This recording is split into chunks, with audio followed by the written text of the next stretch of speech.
Oi, gente, meu nome é Paula. Acho que muitos de vocês aí me conhecem da faculdade ou pela monitoria do ano passado. Ano passado eu dei monitoria de filosofia e esse ano eu vou estar dando monitoria de teoria sociológica 1, esse primeiro semestre. Por conta da experiência que eu tive ano passado e pelo fato de a gente estar em AD e por vários outros fatores, eu decidi fazer esse formato para introduzir, fazer meu trabalho, né? Ajudar vocês de alguma forma. Eu procurei algumas pessoas do segundo ano e me informaram que vocês estão. A professora também me informou que vocês estão introduzindo ainda, retomando alguns debates do primeiro ano, Karl Marx, Emile Durkheim, Max Weber, usando essa obra, Um Toque de Clássicos, como referência. Eu vou dividir nesse primeiro momento em dois vídeos, agora dando uma introdução histórica aqui para vocês situar como a sociologia vai se estabelecer enquanto ciência. Próximo vídeo eu vou ver se eu vou conseguir, né? E com tudo em Marx, Durkheim e Weber. Eu sei que vocês já estão vendo Marx, se eu não me engano, mas isso vai ajudar muito vocês a pensar mais para frente. Escola de Frankfurt, então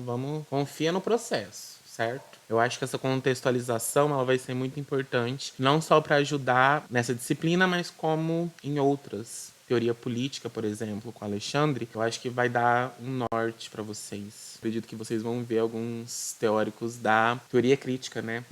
Bebe muita influência de Marx. Mas vamos lá. Na introdução, vai falar justamente sobre esse contexto da Europa no século XIX. A sociologia, enquanto ciência, ela vai se estabelecer só em meados do século XIX. No entanto, para melhor entender esse processo, precisamos dar um passo atrás na história e entender as mudanças que vão gerar os aspectos sociais, culturais, econômicos e políticos que vão também influenciar as correntes de pensamento que vão caracterizar a modernidade europeia. Esse contexto ele não vai influenciar só nas mudanças sociais, econômicas e políticas, mas vai influenciar também na corrente teórica, nos pensadores que estão vivendo essa época. Mudanças resultantes da industrialização. A partir da segunda metade do século XVIII, com a primeira Revolução Industrial e o nascimento do proletariado, cresceram as pressões por uma maior participação política e a urbanização intensificou, recriando uma paisagem social muito distinta da que antes existia. O que tínhamos antes da Revolução Industrial era um contexto de feudalismo, certo? Tem todo esse movimento do campo para a cidade, tem esse aglomerado de proletariados na cidade, e isso vai gerar impactos nessa sociedade que vai se formando ali, nessa sociedade moderna industrializada, certo? Entre os aspectos dessa sociedade europeia, podemos destacar a pobreza, condições sanitárias, proliferação e doenças e a intensificação das epidemias resultantes dessas condições sanitárias e a jornada de trabalho de mais de 12 horas. Esses aspectos, eles vão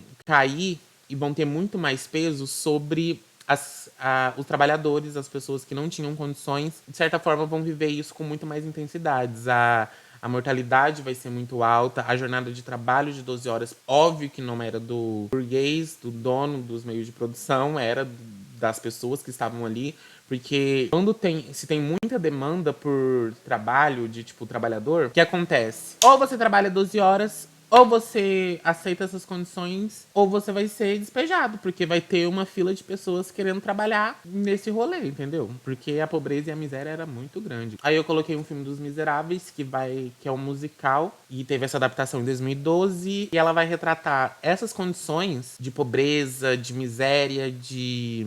Um dos aspectos também que tinham, era justamente a da promiscuidade. Então tem esse rolê da Anne Hathaway, a personagem dela. Esse caos que se configura a sociedade, esse filme vai retratar muito bem. E ele também vai retratar, se eu não me engano, faz muito tempo que eu assisti, vai retratar a Revolução Francesa também, porque Os Miseráveis se passa na França. Muitas revoltas tiveram como alvo as próprias máquinas, destruídas pelos operários enfurecidos, como no chamado movimento ludista, página 10. Eu reforçava muito ano passado e vou reforçar aqui de novo a importância de vocês lerem os textos. Sei que cada um tem uma realidade e que nem sempre vai conseguir conciliar tantos textos para ler assim, mas é importante para a gente se situar no debate e saber aonde perguntar, o que a gente não entendeu. Faz de uma graduação rica e muito bem aproveitosa acredito eu que, além de ler toda a teoria, é a participação e os debates que se estabelecem nessas aulas. Então, como eu fazia ano passado e vou fazer esse ano de novo, leiam os textos.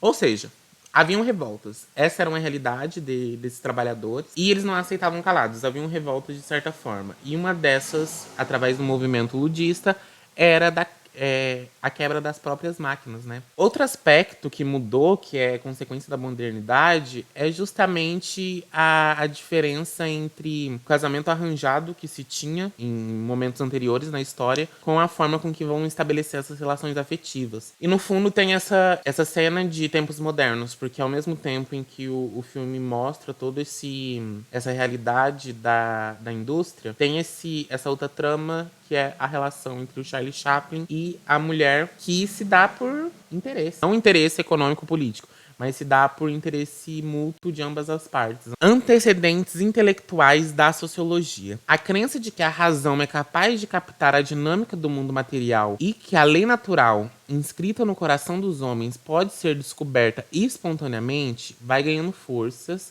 deteriorando aos poucos os velhos princípios de autoridade, entre os quais mantidos pela Igreja Católica. Ou seja, o que fundamenta o movimento iluminista, que vai ser até o que vai fundamentar, teoricamente, a Revolução Francesa. O iluminismo busca se distanciar, de certa forma, da Igreja, e essa busca sem parar pela razão, por uma coisa que comprovada cientificamente. No livro vai mostrar que a teologia vai dar espaço para a química e a matemática, por exemplo. Ou seja, acontece esse movimento já iluminista da razão e deixa de lado um pouquinho esse rolê, um pouquinho não, né? Deixa de lado bastante esses princípios de autoridade da Igreja Católica. Na busca de explicações sobre a origem, a natureza e os possíveis rumos que tomariam as sociedades em vias de transformação, temas tais como a liberdade, moral, lei, direito, obrigações, autoridade e desigualdade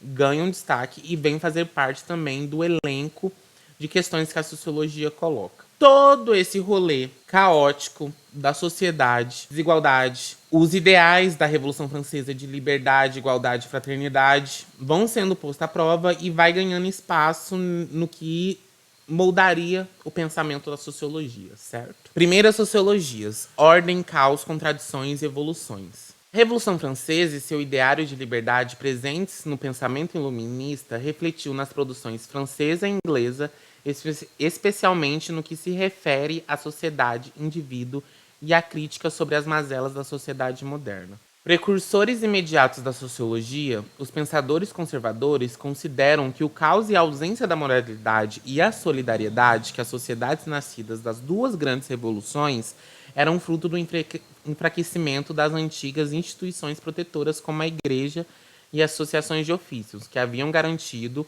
ou expressado a estabilidade da coesão social anteriores.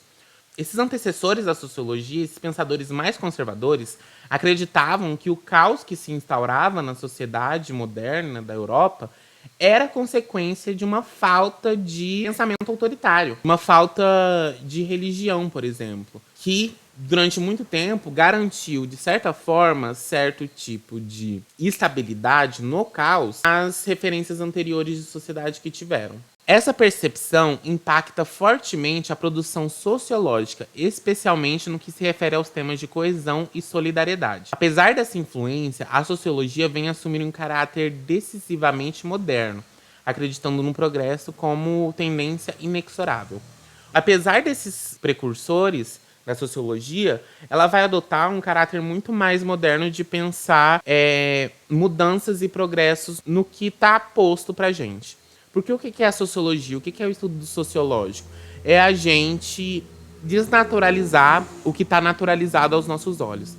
Na nossa graduação, nas ciências sociais, a gente aprende a enxergar o que está invisível. Além do fato da gente parar de ver com os olhos do senso comum, a gente está fazendo uma análise científica, a gente está lendo textos científicos, a gente começa a perceber coisas que antes a gente não perceberia, como as relações, a influência que instituições e certos tipos de produção cultural, e é tema da teoria crítica, por exemplo. A teoria crítica ela vai criticar muito o conceito do iluminismo, desse progresso que a gente jura que alcançou, ao mesmo tempo que a gente alcança revoluções, uma ruptura muito grande, e a gente busca um progresso movido pela razão.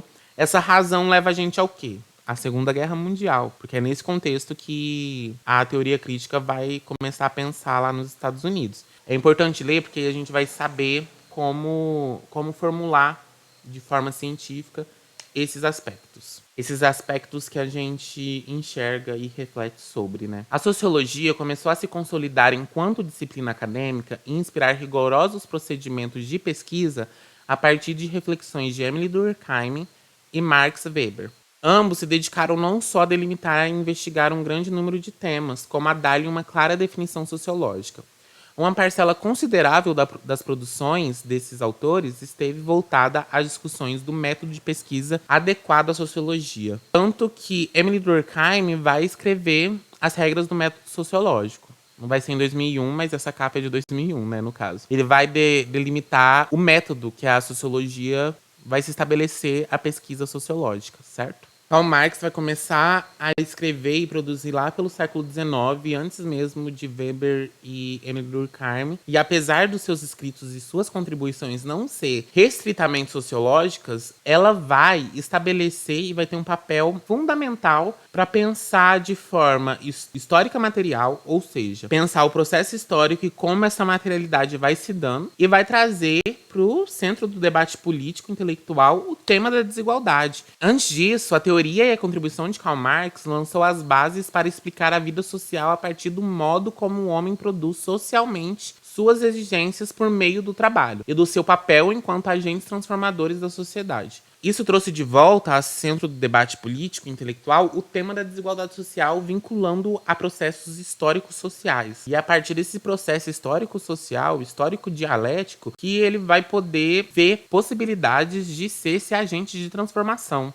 Espero que eu tenha conseguido esclarecer para vocês o que eu me propus a esclarecer. Qualquer coisa é só me procurar, ter esse momento de colocar as dúvidas e o que não tá conseguindo entender. Mas enfim, tamo aí. Até o próximo vídeo, hein?